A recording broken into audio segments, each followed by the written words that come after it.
what is a rag? I have no idea.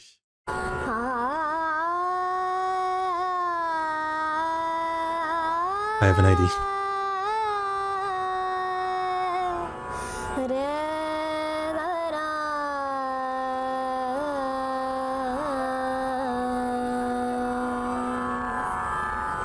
Well, this was an attempt of mine in singing Rag Bhairav. Many of y'all might be having this doubt. What exactly is a rag? Why don't we take this up today? Well then, welcome to this episode of the Basic Theory of Indian Music with me, Anuja Kamath. Okay. It's the technique of the loop, right? The repetition. People who are watching this episode today, many of you all might be acquainted to Indian classical music, many might not be, but I'm sure that each and every one of you all must have heard this term rag at least once in their lifetime. Well, this term of rag is very unique to Indian classical music and it forms its backbone. In Hindustani it is called as rag, in Carnatic it is called as ragam, and many people also call it raga, which is actually an anglicized version of the term rag. But it all boils down to, or it all means the same thing. Now coming back to the question, what is rag? Well, in the simplest terms, rag means a melody which is used to express a feeling. Now you will ask, what is a melody? Melody is a ear-pleasing combination of musical notes. But mind you that a rag is not a very random combination or a random melody. To understand the concept of rag, you will have to understand the three layers which form a rag, or the three steps in the formation of a rag. The first step is understanding that rag is a set of notes arranged in an ascending and a descending order. The ascending order is called as aroha, while the descending order is called as avroha. There have to be minimum 5 notes in the ascending and 5 in the descending. The number of notes in a rag determine what we call as the jati of the rag. So if there are 5 notes in the ascending and 5 in the descending, the rag is what we call as Odav Odav Jati rag. Odav means 5. The example of Odav Odav Jati rag is the rag Bhoop, which has 5 notes in ascending, 5 in descending. Sare ga pa dha sa, all original notes. Sa re ga pa dha sa, sa dha pa ga re sa. This forms the set of rag Bhoop. If there are 6 notes in the ascending and 6 in descending, it is... I feel like this already explains quite a bit. I mean, I have not posted it yet because I recorded those videos literally a few hours ago, right? But I checked out like another one of the compilation about like the black and white era compilation. It was called, I think. So it was mostly songs from the 40s, 50s, 60s in India. And I was literally talking about how so much of them seem to have like not only the same kind of style and almost BPM, you know, but yeah, I guess I wasn't wording it like that. But this kind of explains it. This like up and down 5 notes. That's why probably even a lot of the singing felt kind of like super close. Yeah, that might explain that. It's called as Shadav Jati rag. And if there are 7 notes in the ascending and descending, then it is called as Sampurna or just Sampurna Jati rag. Now interestingly, there are some rags which have a mixed jati, like they have 5 notes in ascending and 7 notes while descending, so it's called as Odav Sampurna Jati rag. While similarly, many have 5 notes while ascending and 6 notes while descending, making it Odav Shadav Jati rag, and so on and so forth. A rag is formed by the combination of the notes in this set, and while singing one rag, you cannot use the notes beyond this set. You have to use only the notes from this set. If you use something which is not in this set, then you will be breaking the rules of the rag, which is not at all acceptable. Now comes step number 2. The second step is knowing that every rag has a chalan, or there are rules that when meant it to be comes to broken. combination of notes. For Western music students, this is exactly the difference between the Western concept of scale or mode and the Indian concept of rag.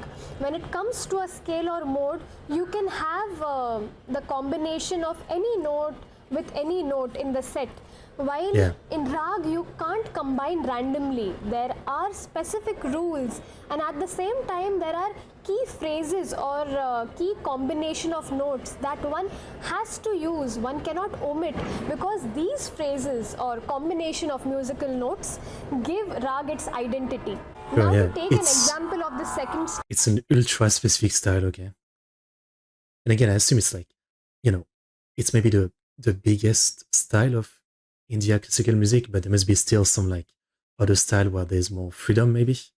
But yeah, I get it. It's like it's the equivalent of like singing in ethnic style, like a very specific style, like you have to stick to the rules, otherwise you're not doing the style, right? But then you could also do like an evolved version, yeah. I was thinking of like Song Soi, for example, some Korean singer who has become popular, in the last few years, where she uses some like ultra old school traditional style that was kind of dead, but she also mixes it with like some of the more modern singing technique, maybe. So in some way, I'm sure she's breaking the rules, but also it kind of works and it sounds great, right? It's interesting. step. Let's take the Sampurna Jati Rag of Yaman, which has, because it is Sampurna, it has the 7 notes.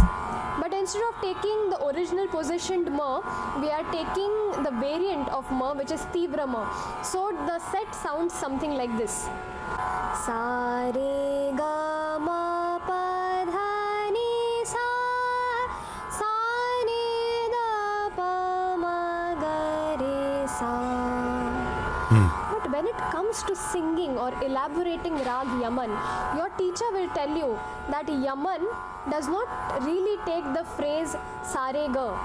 Instead, the phrase Nire Ga forms the identity of Yaman. So instead of taking Sare Ga Ma Pa, you take Nire Ga Ma Pa. One more such key phrase which gives Yes. Yaman its identity is the I'd be a combination bit of the lost now. notes pa and re. So it's something like this. Ni re ga ma pa re sa. The third rule of Yaman is probably that while you're ascending and you're going beyond pa, you're not supposed to take the note pa. You're supposed to omit pa. So you can't sing it in this manner. Ni re ga ma pa da ni sa. Wrong. It should be ni re ga ma da ni sa. And while descending, of course, you can take all the 7 notes. So ni Okay. re ga ma da ni sa, sa ni da pa ma ga re sa. That's Yaman. Now this concept of chalan in the rag is very interesting, because you can have 2 rags with the same set of notes, but the chalan of each rag is different, and that gives the flavor to the rag and distinguishes one rag from the other. For example, let's take the rags Rag Marwa and Rag Sohni. They have exactly the same notes, 6 notes in ascending and 6 in descending, but the chalan is different. The set of notes sounds something like this. Sa re ga ma da ni sa, sa ni da ma ga re sa. But when you're singing Marwa, your teacher will tell you to rest on re and dha more. So it sounds like this, Rag Marwa. Sa da ni re ga ma da ni re sa, re ni da ma ga re. Definitely sounds a lot more interesting, yeah. Da ni re I see. sa. Because of the rest on re and dha, you see how the rag got a very contemplative feeling. It's as if a man is thinking about the meaning of life and thinking about deep Is that deep? philosophy. At the same time, with the same Damn. set of notes, you can create Rag Sohni, which is a chanchal rag, which is a little restless rag. which sounds something like this. Gabadani sare sa ne da ma ga gabada ga ma ga re sa gabadani sa. So when you listen to Rag Soni, you will never think of a man who is contemplating about life. Instead, you will think of a person who is a little zestful, a little bit angry, irritated, and is on his toes always. So that is how the Okay. chalan is very important, and it gives the flavor to every Chalan. rag and makes the rags distinct even if they have the same notes. Okay, now that I know about step 1 and step 2, let me try singing Rag Yaman for you. I will sing the set of notes in Yaman, and definitely I'll combine the notes using the rules of the Rag. Okay, Rag Yaman. Ni re ga Sorry. ga re sa, ni re ga ma pa re sa, ga ma dha ni dha pa, ga ma dha ni sa ni dha pa ma ga re sa. But still, it didn't sound like Rag Yaman. Why? I had the same set of notes, I used the rules of combining, but why didn't it sound like Rag Yaman? Well, at this point, the third step is very important. A rag is not complete without the use of specific ornamentation in the rag. Okay. In classical singing, in the singing of rag, the ornamentation of Kanaswar is very important. Now, Kanaswar. the notes in a rag are not taken plainly. They have kana or the touch of other surrounding notes, and that is what gives the beauty to the note. Now, for example, I will not sing Rag Yaman plainly. Ni re ga ma pa re sa. This becomes very plain, but using the Kanaswar, it becomes ni re ga ma pa re sa. What did I do? Ni It's a lot of, ga. I actually gave the touch emphasis. of ga to re. Ni ga re ga ma pa ma re sa. So while I was singing per re, I was actually taking the notes in between also. Pa re sa. So these kanaswar or the shadow notes or the notes that you just touch, they are not pronounced. You just touch them and say a high, little bit high, and come back. So that is the intricacy of singing a rag, the minute detailing, the micro notes used, that increases the beauty of rag and gives it its structure. Just like how the human body is made up of layers, like the layer of bones, layer of muscles and Sure. tissues, and then the layer of skin, and then only it becomes a human body. Similarly, a rag is There's a also logic to formed of it. 3 layers, as we saw. The layer of the set of notes, then to add on it, the layer of chalan and the layer of ornaments. These elements together, combined together, interacting with each other, will give you a rag. I hope this episode was then there's informative still a lot enough of and all variety the in rag. doubts that you had regarding the concept of rag have been clarified. Well, if you found this episode interesting, then please do like the video, share the video, and subscribe Definitely to my interesting. channel. Yes. That's all for today's episode. I will love to see you in my coming episodes. Till then, take care and peace be with you. Okay. So I guess like main rag is pretty straightforward, right? It's like up and down with, well, it can be 5 notes, it can be 6. But yeah, it's this constant, almost like wave way of singing. But then we see like there's a lot of variety on like what technique you put on every note is what I got. But then I've already forgotten the names top of my head. But she was talking about like the different technique, like Marwa, and others. So like there's still like some that seem that it's not just about the uniform up and down. So like 5/5, it can also be like different number. But I still think in the end it's like, yeah, just kind of like waves, I guess. fair enough.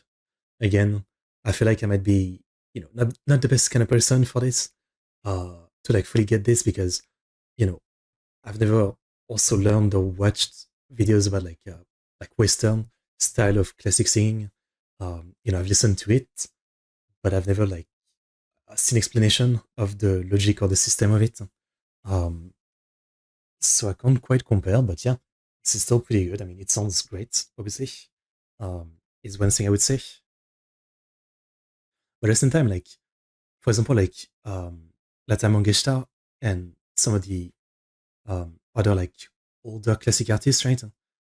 She isn't really doing rag, right? Or is she?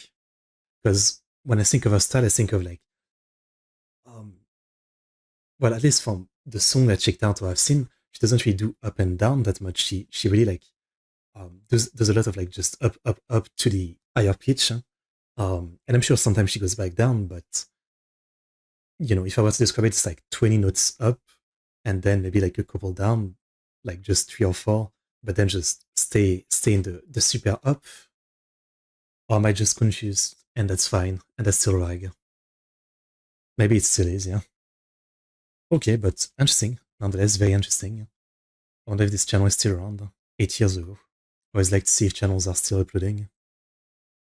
Um, oh, 2 months ago, still uploading. That's nice. Okay, so interesting video.